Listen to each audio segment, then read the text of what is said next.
Assalamualaikum warahmatullahi wabarakatuh.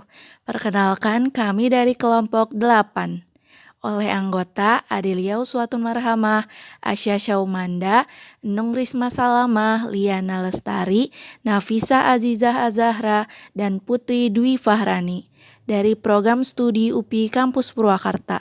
Di sini kami akan sedikit membahas tentang resiko kekurangan dan kelebihan mineral, kalium, yodium, dan magnesium. Mineral. Mineral merupakan unsur kimia anorganik yang dihasilkan dari sisa makanan yang hancur karena terdegradasi atau hancur dalam suhu yang tinggi oleh bahan-bahan kimia. Meskipun mineral hanya dibutuhkan dalam jumlah kecil atau sekitar 5% saja, namun jumlah yang kecil ini sangat berpengaruh untuk menjalankan fungsi tubuh yang optimal. Yang pertama ada kalium. Kalium adalah mineral dalam tubuh yang mengendalikan fungsi sel saraf dan otot, terutama otot jantung. Kalium juga berperan dalam menjaga keseimbangan cairan tubuh dan mengatur tekanan darah. Ketika kadar kalium dalam tubuh berkurang, berbagai gejala akan muncul, tergantung pada jumlah kalium yang hilang. Kekurangan dan kelebihan kalium. Kekurangan kalium yaitu hipokalemia. Hipokalemia adalah kadar potasium, zat kimia yang penting bagi tubuh, yang rendah dalam darah. Masalah ini dapat menyebabkan lelah, kram otot, irama jantung tidak normal. Sedangkan kelebihan kalium yaitu hiperkalemia. Hiperkalemia adalah kadar kalium elektrolit dalam darah yang tinggi. Penyebab umumnya yaitu kalium tinggi dapat disebabkan oleh hal-hal di luar penyakit yang mendasari. Contohnya meliputi konsumsi makanan berkalium tinggi atau efek samping pengobatan. Fungsi kalium bagi tubuh. 1. Menjaga kesehatan jantung. 2. Memelihara fungsi saraf. 3. Menjaga kesehatan tulang. 4. Mencegah kram otot. 5. Mencegah batu ginjal. 6. Untuk memindahkan nutrisi-nutrisi yang diserap tubuh menuju ke sel-sel. Yang kedua ada magnesium. Magnesium adalah mineral yang penting untuk struktur tulang normal dalam tubuh. Orang-orang bisa mendapatkan jenis mineral ini dari makanannya. Walaupun begitu, terkadang suplemen juga dibutuhkan jika kadar mineral ini terlalu rendah di dalam tubuhnya. Magnesium sangat mudah ditemukan dalam makanan seperti kacang-kacangan, sayuran yang berdaun hijau, dan biji-bijian. Fungsi magnesium yang sangat penting untuk tubuh itu ada 3. Salah satunya yaitu 1. Mengendalikan keseimbangan elektrolit saat terjadi kontraksi otot. Kedua, mengaktifkan dan mengontrol beberapa jenis enzim. Ketiga, mengoptimalkan metabolisme tubuh terutama yang berkaitan dengan lemak dan protein. Informasi seberapa banyak magnesium dapat tercukupi selama sehari. 1. Anak usia 1-3 tahun yaitu 80 mg per hari. 2. Anak usia 4-8 tahun yaitu 180 mg per hari. 3. Anak usia 9-13 tahun yaitu 240 mg per hari. 4. Remaja usia 14-18 tahun yaitu 410 mg per hari. 5. Dewasa awal 19-30 tahun yaitu 400 mg per hari. 6. Dewasa akhir 31-50 tahun yaitu 420 mg per hari. 7. Lansia usia 51 tahun ke atas yaitu 420 mg per hari. Untuk selanjutnya yaitu kekurangan atau kelebihan. Jika kekurangan magnesium, 1. Kekurangan energi.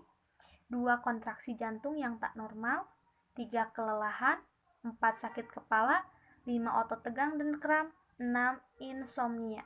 Untuk kelebihan, batas konsumsi magnesium setiap harinya tidak sama pada setiap orang. Ini bergantung pada usia, jenis kelamin, dan kondisi fisik mereka. Jika konsumsi magnesium ini berlebihan, maka akan terjadi hipermagnesemia. Apa itu hipermagnesemia? Hipermagnesemia itu salah satu keadaan atau kondisi saat tubuh kelebihan mineral, yaitu magnesium. Nah, hipermagnesemia ini biasanya diderita oleh orang-orang yang mengalami gagal hati dan gagal ginjal pada stadium akhir. Karena ginjal atau hati tidak dapat bekerja dengan optimal untuk membuat kadar magnesium dalam tubuh tetap seimbang. Oleh karena itu, orang-orang penderita gagal ginjal dan gagal hati ini harus benar-benar memperhatikan kadar magnesium dalam tubuhnya. Tidak boleh kekurangan, apalagi kelebihan. Selanjutnya, ada yodium. Yodium atau iodin ini adalah zat mineral non-logam yang fungsi utamanya itu membentuk hormon tiroid dan kelenjar tiroid. Nah, hormon tiroid dan kelenjar tiroid ini memiliki fungsi. Yang pertama memproduksi protein, yang kedua menghasilkan hormon, dan yang ketiga itu mengatur pembakaran energi dalam tubuh. Lalu selanjutnya ada kebutuhan yodium dalam tubuh per hari. Nah, kebutuhan yodium per harinya setiap orang tuh berbeda-beda. Yang pertama pada bayi sekitar 0,11 sampai 0,13 mg per hari. Yang kedua pada anak usia sekitar 1 tahun sampai 11 tahun yaitu 0,09 sampai 0,12 mg per hari. Yang ketiga wanita menyusui yaitu 0,29 mg per hari. Yang keempat pada wanita hamil 0,22 mg per hari. Dan yang terakhir pada orang dewasa yaitu sekitar 0,15 mg per hari. Kekurangan dan kelebihan mineral yodium. Di sini risiko kekurangan yodium yaitu yang pertama ada penyakit gondok, penyakit yang ditandai dengan adanya benjolan di sekitar leher akibat pembengkakan kelenjar tiroid. Kemudian yang kedua ada hipotiroidisme, di mana keadaan kelenjar tiroid tidak dapat menghasilkan cukup hormon, menyebabkan kulit menjadi bengkak dan kering, letih dan kelelahan, depresi, sembelit dan detak jantung melemah. Kemudian yang ketiga ada keterbelakangan mental. Biasanya terjadi pada anak-anak, terutama di daerah yang rentan kekurangan yodium. Biasanya cenderung mempunyai kemampuan bahasa dan daya ingat yang lebih rendah dari rata-rata.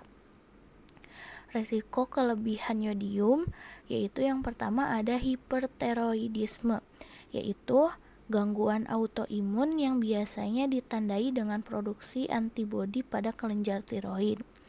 Yang kedua ada Graves.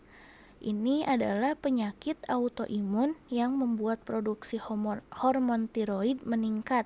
Salah satunya gejalanya adalah kehilangan berat badan padahal makannya cukup gitu. Yang ketiga ada toxic multinodular goiter. Ini tanda awalnya itu timbulnya benjolan bulat dengan tekstur yang keras di leher. Kemudian yang terakhir ada kanker tiroid, yaitu bermula dari jaringan folikel tiroid dan sel-sel kanker yang mulai menghasilkan banyak hormon tiroksin yang dapat mengakibatkan timbulnya hipertiroidisme. Nah, agar tidak kelebihan atau kekurangan yodium, maka kita harus mengkonsumsi makanan yang ada sumber yodiumnya, antara lain seperti garam beryodium, rumput laut, biota laut berupa hewan, yaitu ada kerang, udang, kepiting, dan lainnya. Kemudian ada susu sapi olahan seperti keju dan yogurt. Kemudian pada sayuran ada kentang, bayam, kacang tanah, dan pada buah-buahan seperti pisang dan stroberi. Sekian dari kelompok kami. Terima kasih. Mohon maaf apabila banyak kesalahan. Terima kasih. Wassalamualaikum warahmatullahi wabarakatuh.